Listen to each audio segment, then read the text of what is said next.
Just a public service announcement. I know everybody's really wanting to help with Western North Carolina, North Georgia, Tennessee, all the areas in the mountains especially where rescue is extremely difficult, to locate people and make sure they have what they need on a daily basis.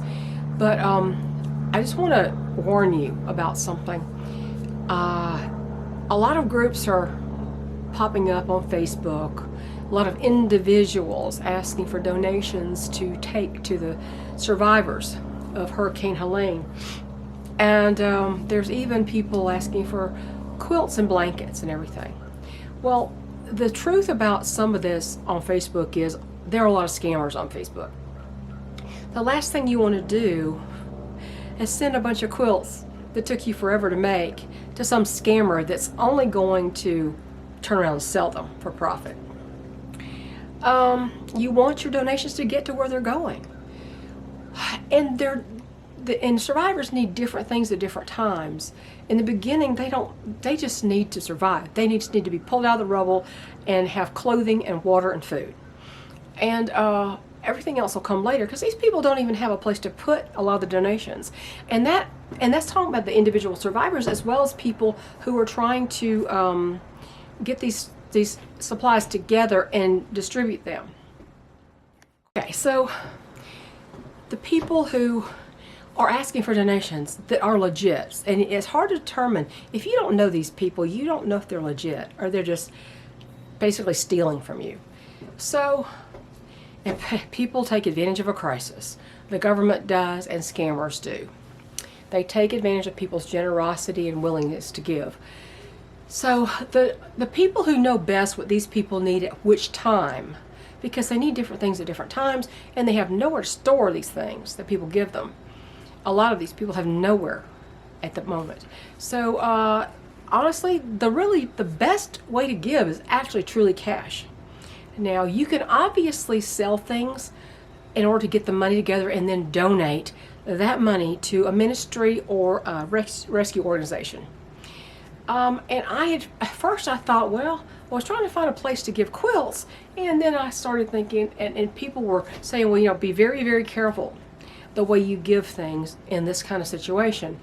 What you may do, these people who ask for donations, they may be good-hearted, but they're going to be inundated with all these things in their house, and then they have to distribute them. And some people just take a box and they throw a bunch of miscellaneous stuff in there and send it for a donation, and then these people have to categorize this stuff. So the best thing to do, really, honestly, is give money to a legitimate, reputable type ministry or relief organization. Franklin Graham's Samaritan's Purse is a good one, but one that's more local type, more on the ground level. It might be something similar to Bear Independent. If you know Bear Independent, he's one of us basically, and he's a hardworking guy, and he has a ministry called Grindstone Ministries. They are on the ground out there now, and they've done about 40-something relief efforts in the last 3 years, and he operates solely on donations. And he has 3 people, I think, employees he pays, and they're in helicopters, they're on the ground, they're right in the thick of everything. And he's a legitimate ministry and a legitimate relief effort, because I've been watching his videos from what's going on right now and what they're doing up there now. So you could donate directly to Grindstone Ministries. Bear Independent is his channel name if you don't know him. I think his name is TJ. And I would donate to something like that. Something that's legit on the ground and they're actually doing the work. Now, I don't mean donate items. If they specifically ask you for certain items, yes. But if they're just, if you get them the cash in their coffers, they can use that. Guns and Gadgets just donated $30,000 to Grindstone Ministries that his viewers donated to him for the efforts. And it's, you need to research these places and understand that you're donating to somewhere that is legitimate. You don't want your donation used to profit some scammer. And trust me, on the Facebook sale groups, there are so many scammers. You know, I'd put up something for sale. My husband still has the account. I don't have a Facebook account. But I might put up something like my sewing machine. And before I even finish typing on somebody goes, I want this today. Can I come get it? What's your cell number? Which is very suspicious. This has happened several times. That is one of the scams. I don't know what they're doing with the cell numbers, but I say, well, you're going to have to call my landline. And then they never show again. That tells me it's a scam. There's scammers all over, and Facebook does not monitor them. They don't care. Somebody used my image for an ad for something, and they took it off a YouTube video clip. And they used my image to try to sell their crap products. And I reported to Facebook, and they didn't take the ad down. They don't care. So, that was just my little caveat, my little warning. So if you want to donate, that's great, but get a legit ministry. Bear Independent, he is a prepper type, and he's really boots on the ground. So I'm not just saying there. There's other places you could, but I mean, this is a really legit one that I know of that I've been watching their efforts. And of course, Samaritan's Purse, which they do that. You know, they have a lot more overhead than say Bear does. He's going on all donations. So anyway, that's that. So onward and upward to the video for today. Have a little issue in the barnyard, and anyway, so we have a little problem in the barn here. Axel is not doing well, and I don't know what to say about that. Let me tell you what I see. Do you see how his chest pokes way out in front of his face? That is a Belgian Danver trait, but that is not a Cochin trait. If you feel his neck bone seems malformed, like it sticks, it's too curved and sticks far out. Well, this morning he's very lethargic. He did not want to go outside. I was able to catch him much too easily. He doesn't like to be caught, but he's very sweet when you catch him. But he's not doing well.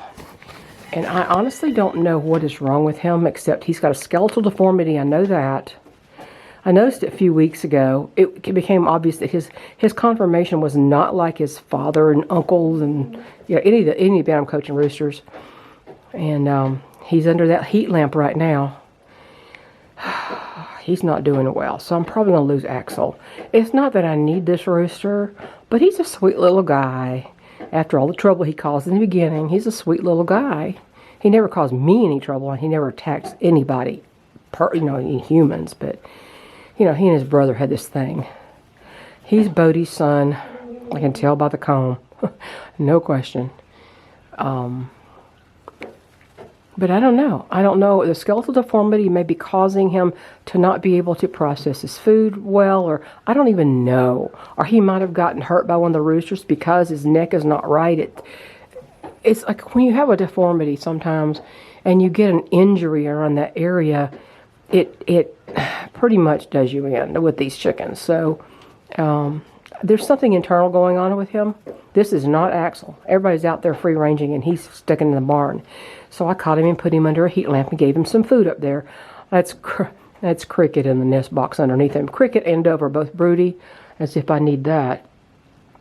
But yeah, he's not doing well. He's sleeping. So in addition to Juliet not doing well, I'm probably going to lose Axel too. It's not that I need him. I'm not breeding these. I've got too many roosters. They don't really damage the hens much for all the number of roosters I have, honestly. However, I hate when a young bird dies. He's only, what is he, 2? I'm thinking he's 2 because Mason and Iris are 3. And I think he's 2. The main flock is 3.5. The original, I mean. So that's what's going on in the barnyard. Poor Axel. He's a sweet boy. Yeah, when a rooster sleeps like that under a heat lamp, the first thing in the morning when they're the most active, yeah, something's really off. He's free ranging this morning. One of these days I have to figure out what to do with all this extra fencing. If I can get to using it. Yeah, I have places to put it for sure. Yeah, so they're free ranging this morning. Bright sunny morning. Pretty chilly. 40s. We're going to have 30s starting after the weekend at night, so And there's Juliet over there. She still goes out to free range, but she just, sometimes she'll just hang around and just kind of stand when she should be out with everybody else. So she's off too. Well, hey, Bodie, something wrong with your son in there. Hey, Bodie, something's wrong with your son. Not that they care. But, I mean, these guys, you see how their necks, under their, they have a little rounded chest, but it doesn't start right up under their beak, if you know what I mean. I mean, the Belgian Dampers, they are very upright. They stand upright. They have a big barrel chest in the front, and that's their norm. It's just not for this breed. So, anyway. And there's Forrest and Magnus. Little Vikings here. Layla, of course, you can see her one tail feather. She's molting. They're all kind of molting. Raina doesn't seem to be. Raina seems to have gotten over hers, or she hasn't started. I can't even. 1 year just kind of fades into the next. And I don't even remember when she molted. Did she already molt this year? Did she molt? Was it last year? I'm remembering. I don't even know. I don't know. Oh, Dane. Where's Dane? Okay, there's. Let me. There's Dane, Axel's brother, who is sporting 1/2 of a waddle because the long-term battle between him and his brother just kept going. So anyway, it's a beautiful day. I need to get the mower out here and cut this grass. It's all dying down. They're eating all the seed heads. They really love to eat the grass seed heads out here. So I almost hate to mow it down until it gets really cold and the grass is completely dead, but they're liking to eat the seeds over here. So, and my sage patch has been going for 1,000,000 years. Good grief, that sage patch. Half of it died off and it got new shoots and just kept going. It's a really good perennial. So, that's what's going on with the Dirty Dozen +1 plus extras later. I have a total in this flock of 16 birds now after I lost 3. It looks like I'm probably going to lose 2 more. If you think Juliet, though, at least she's out here today free ranging. So she's not 100% down yet, but she's been pooping some stuff that looks suspiciously like egg yolk. Okay, well, that's the report on the kids. What I used to call the feathered heathens. My son's girlfriend loves these guys. She always says, "How are the feathered heathens?" Oh, they're heathens. That's what. So there you go. That's the chicken stuff for today. Bash is doing well, but he looks ratty. He's so ratty. Crazy. They don't always look lethargic before they keel over dead, though. I mean, really. You might not even notice it with a rooster. They'll just be out there doing their duty, and all of a sudden, they're gone. They have a high-stress life. I think it's mental stress more than physical stress. The hens have physical stress with egg laying. The males have mental stress with the keeping alert all the time and knowing they're going to have to sacrifice themselves for these girls if need be. Anyway, that's it.